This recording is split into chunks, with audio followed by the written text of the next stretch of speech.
Space vocabulary. So, ano lang to, A or B? Ready? Set, go! Isang tao na sinanay ng mga na maglakbay sa isang spacecraft.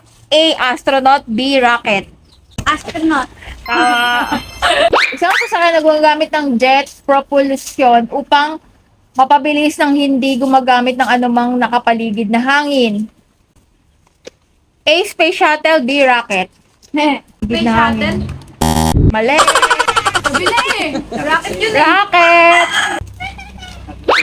Ito ay dinisenyo para sa paglalakbay sa kalawakan. A. Space Shuttle. B. Star. Space shuttle. Tama. Ang natural na satellite ng mundo nakikita pangunahin sa gabi sa pamamagitan ng naaaninag na liwanag mula sa araw. A. Moon. B. Space Shuttle. Moon. Tama. Isang malaking nakapirming nagniningning sa kalangitan sa gabi na kung saan ay nagbabagang katawan tulad ng araw. A. Planet. B. Star. Star. Tama. Isang celestial na katawan na gumagalaw sa isang elliptical orbit sa paligid ng isang bituin. Planet. Okay, tama. Isang bagay na celestial na binubuo ng isang nucleus ng yelo at alikabok at kapag malapit sa araw, isang buntot na gas at mga particles ng alikabok na tumuturo ang layo mula sa araw. A. Meteor. B. Comet. Meteor. Isang maliit na katawan ng bagay mula sa kalawakan na pumapasok sa kapaligiran ng mundo. Nagiging incandescent bilang isang resulta ng alitan at lumilitaw bilang isang guhit ng liwanag. A. Satellite. B. Meteor. Meteor. Meteor, tama. Meteor. Isang artificial na katawan na inilalagay sa orbit sa paligid ng mundo o buwan o ibang planeta upang mangolekta ng impormasyon o para sa komunikasyon. A. Satellite. B. Telescope. A.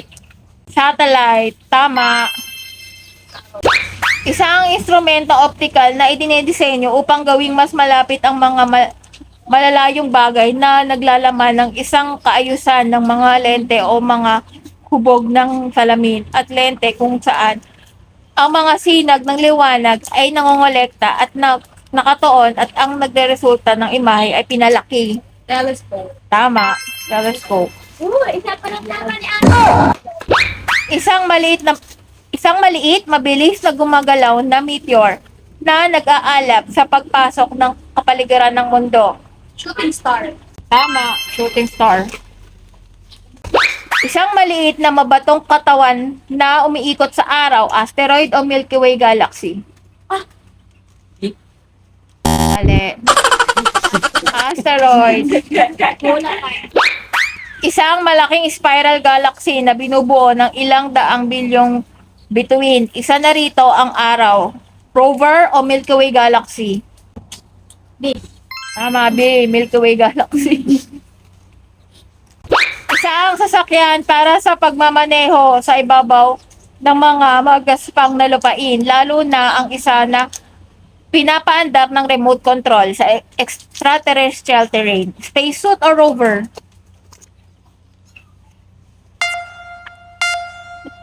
Rover. Rover, tama!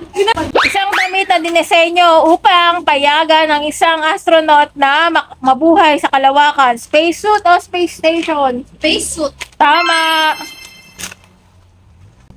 Isang malaking artificial na satellite na ginagamit bilang isang pangmatagalang base para sa mga operasyon ng mga tao sa kalawakan. Space station o black hole? Black hole. Isang dalubhasa sa o mag-aaral ng astronomiya, nebula o astronomer? Astronomer. Tama. Astronomer. Bulol.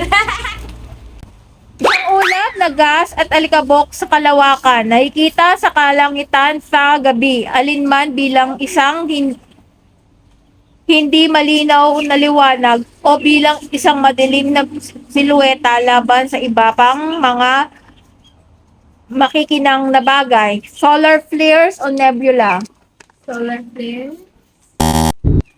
Mali. Nebula.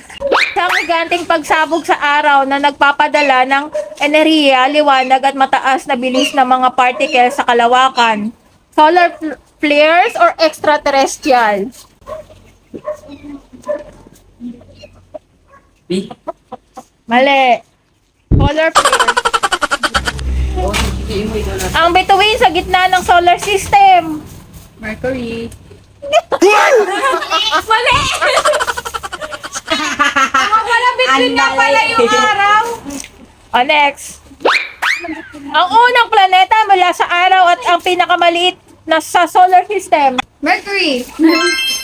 Tama, Mercury. Next, dalawang planeta mula sa araw. Ito ay isang planetang terrestrial at ito ang pinakamalapit sa mas at laki sa kapitbahay nitong na Earth. Earth o Venus? Venus. Tama.